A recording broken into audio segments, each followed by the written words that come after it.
Now, let's get practical. You say, okay, I understand what you are saying theoretically,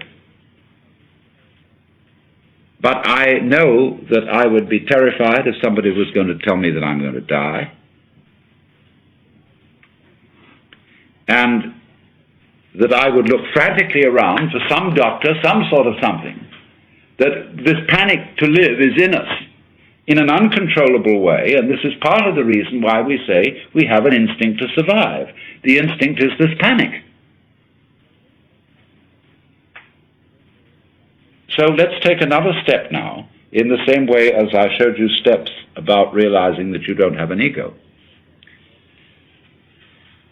You say to yourself in the ordinary way, when you feel that panic, you feel a bit ashamed of it, even though you've been taught that you should do everything possible to survive. See what a bind you're in here? So one feels, oh goodness, I must face this thing calmly and bravely and not be in this panic. But the point of the fact is, you are in a panic, and you can't stop it. Now that's very important, because this is another way of showing you the same thing that death is showing you, that you can't do anything about it. Just as when you finally realize you can't do anything about the death, you could have solved all that before by understanding you couldn't do anything about the panic. But if you think all the time, I'm supposed to stop this panic,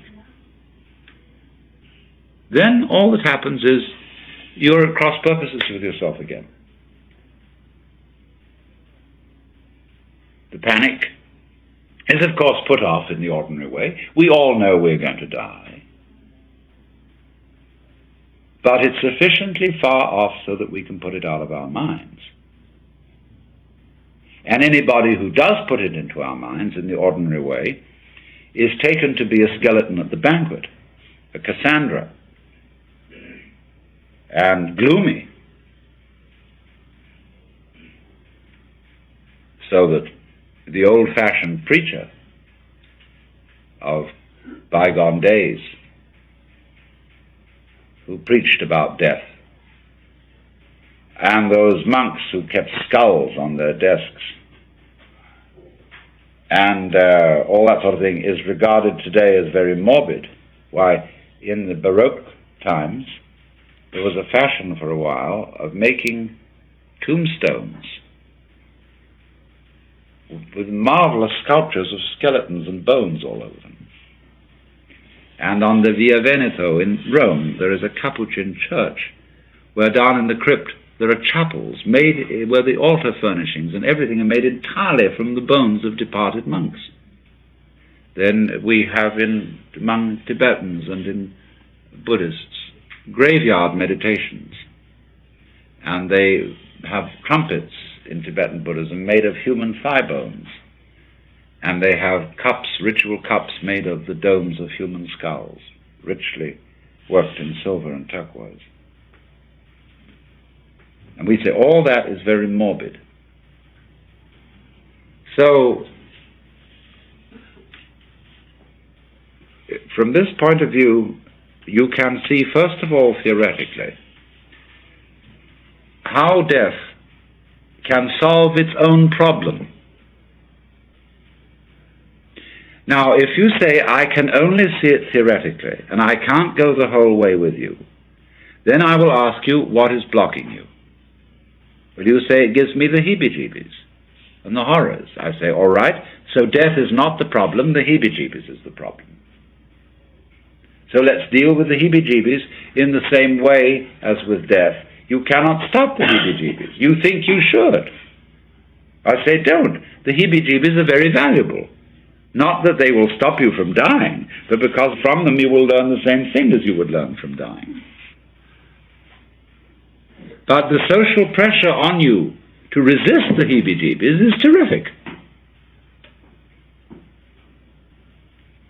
Now, why must you do that? Why is everybody saying these heebie-jeebies, these fears, etc., are not permissible? You wonder about that. And the reasoning behind all that is not very clear, because it seems to be saying, well, if you have all these fears and things like that, you won't be a very good soldier. You won't be able to act competently in a crisis. You'll get the heebie-jeebies instead, and you won't know what to do.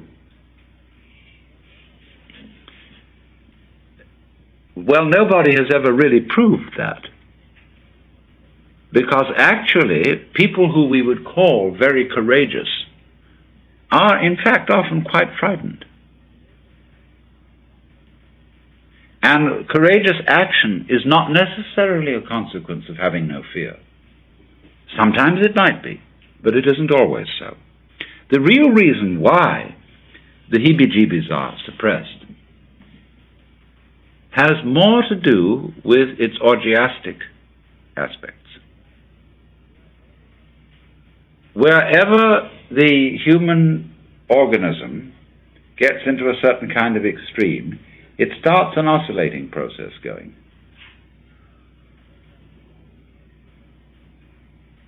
Just as it does in sexual orgasm. And that oscillating process will inspire in others an emotion which they cannot identify either as disgust or as lust. They don't know quite what it is. All those extreme situations, terror, and, as we shall see more, response to pain, have an orgiastic quality. And they are therefore embarrassing because they conflict with our image of ourselves as in control, composed, deported. That's in the sense of deportment.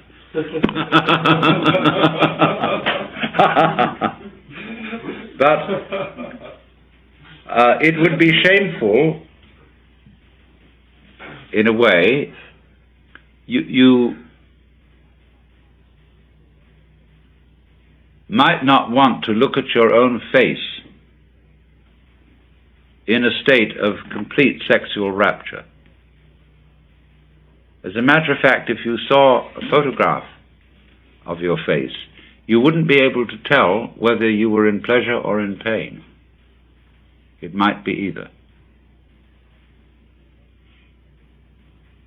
Because then you see what has happened is that a tide, a vibration, a pulsation has taken over the whole being. So that you are, as it were, in the possession of a god. And that's something taboo. So we begin here to move into a very difficult area. Because a lot of people were beginning to say, this conversation is getting out of line because we're moving into what are normally called perverse experiences. And the two critical forms of perverse experience are sadism and masochism, where there is the association of pain and ecstasy. In sadism, the confusion of another person's suffering with that person's sexual orgasm. In masochism, the identification, or if you want to say confusion, of your own suffering with sexual orgasm. Now we say, well, that's pathological, that's absurd. But it exists. People do it all the time, both ways, and sometimes both together.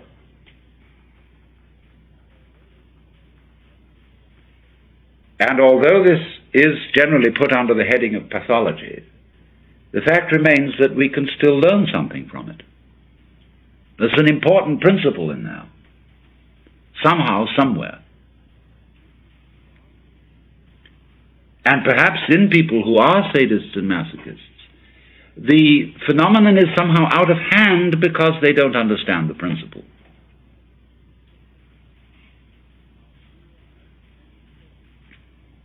Now, do you realize many sadists want nothing more than that their victim should enjoy the pain? The combination sadist and masochist is perfect. And many sadists would be quite reluctant if the victim really didn't like participating in this at all. And so there's the joke of the masochist asking the sadist to beat him, and he says, "I won't."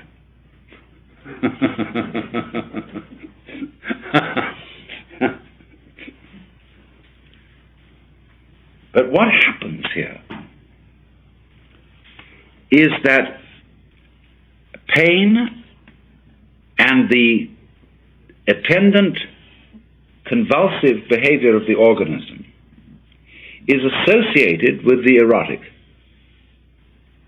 A different value is given to the same symptoms, as, say, it is common in France to get a young woman really aroused, you know, and she will say, "Timma, Timma, kill me, kill me," as if to know, to go as far as you can in throwing yourself away to somebody else. You know, do anything you want to.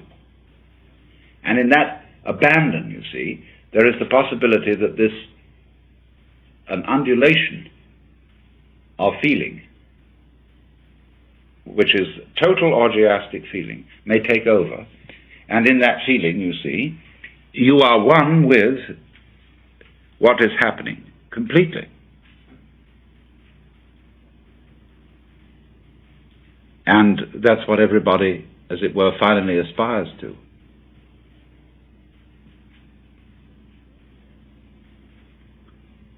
So, therefore, the masochist in particular is a person who has learned throughout life to defend himself against pain by eroticizing pain. Now, do you understand how, therefore, different valuations can be put on one and the same vibration? We see, don't we, all that we experience is understandable as a spectrum of vibrations. There are different kinds of spectra. There's the spectrum of light, there's the spectrum of sound. We can also think of spectra of smells, of tactile feelings, of emotions, and so on, all down the line. We are, as it were, living in the midst of a woven tapestry of many dimensions, in which the warps and the woofs are all these different spectra of various kinds of vibrations.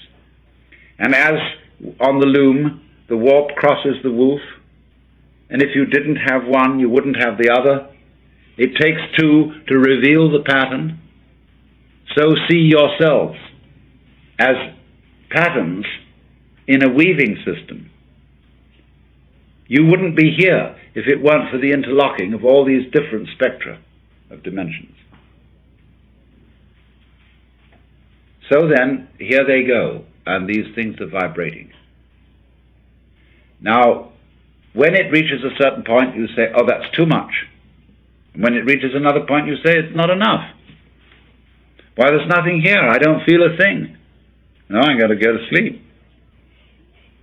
But on the other end, you say, no, you're going far enough. If you go any further, that's going to tear things apart. I can't withhold this tension, see?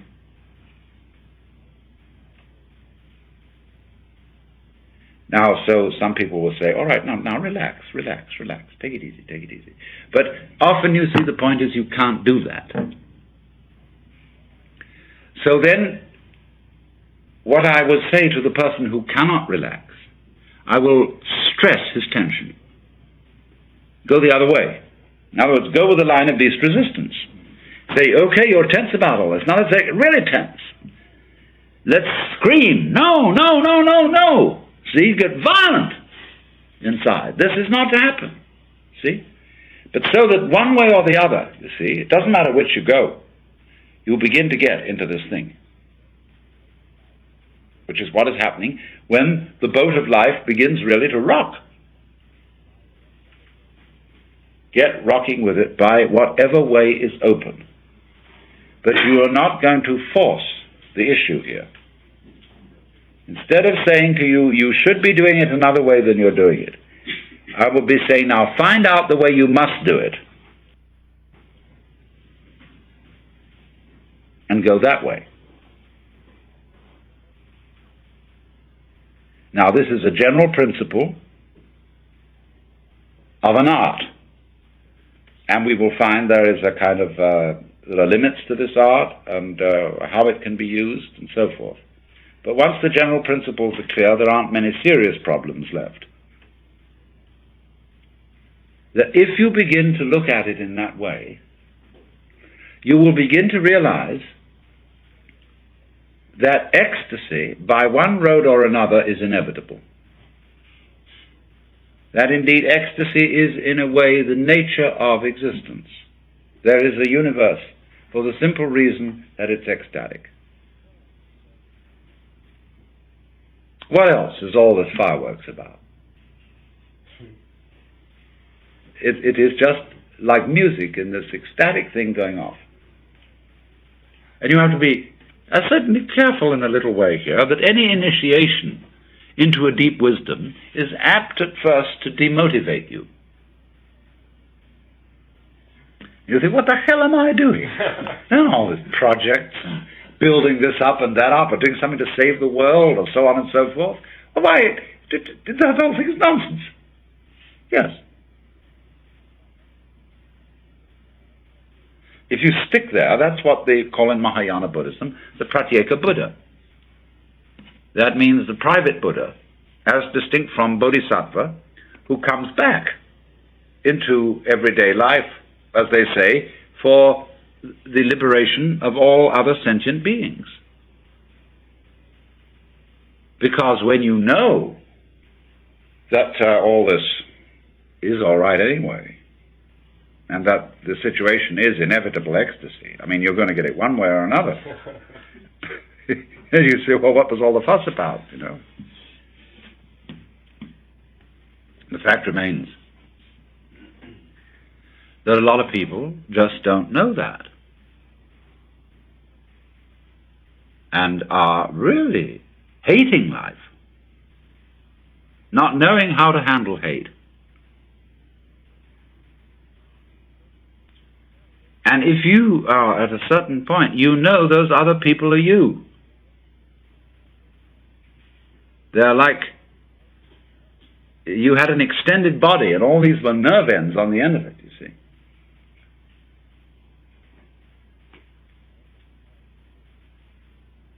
However, you know also that you can't really show them anything they don't already know and won't be able to show them anything else until they know it.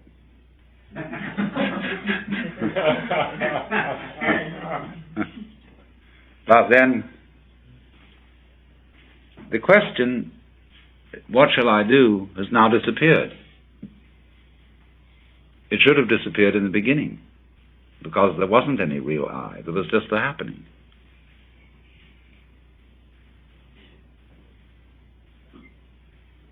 And so that question brings us back again to the experience itself. See? And that's the only way that you can answer the question, is from the experience. You could say, what would happen if? The answer is only, you must feel it, then you will know. And the people who hear about this and say, well, wouldn't everybody become totally callous and impassive? How can you assure me that that wouldn't happen? I say, I can't. But you must get into this state, and then you will find out. There's just no you to get into it anyway.